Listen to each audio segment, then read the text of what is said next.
Dia faly miaravatsika manaraka an'ity serasera telo minitra ity indray.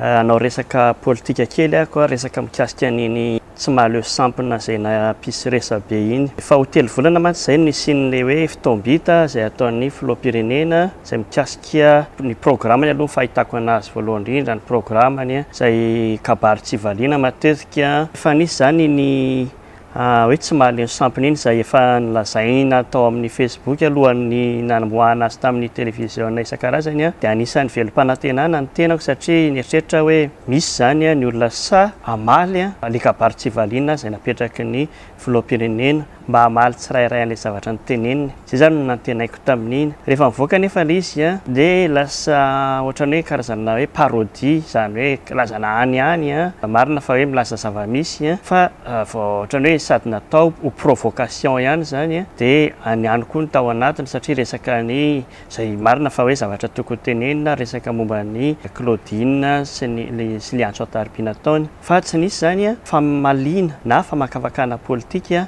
ny zavatra nataon'ny filoham-pirenena tamin'ilay zavatra navoakan'ny zareo ka diso fanantenana kely tamin'ny MLE ihany koa na ny mouvement pour la libération d'expression satria nieritreritra hoe zareo indrindra rehefa omena fitenenana no anisan'ny anatsikerany zavatra lazain'ny filoham-pirenena. Inona zany moa fa manantena zany ny zavatra mba handrasako amin'ny MLE zany na ireo mpanao gazety ihany koa na ireo mpamakafaka politika dia mba hoe izy tokoa ny famakafakana fanadihadiana momba ny fitoam-bita izay lazain'ny filoham-pirenena.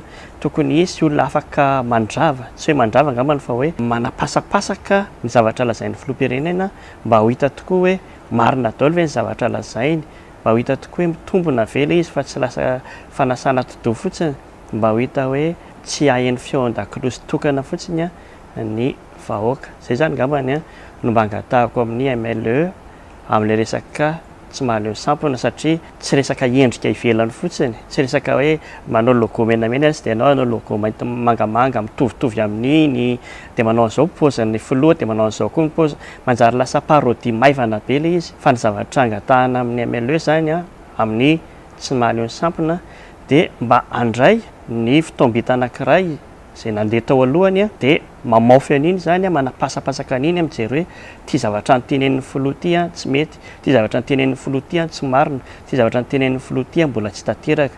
Izay zavatra izay ny ilaina zany, izay ny ilain'ny vahoaka satria manjary araka ny teneniko teo hoe maheno feo-an-dakiloha sy tokana. Dia izay no entina namaranana an'ity androany ity fa metraka amin'ny veloma ho antsika rehetra manaraka indray. Mety tsy hanao resaka politika indray manaraka fa ho hita eo. Sara tompo, veloma.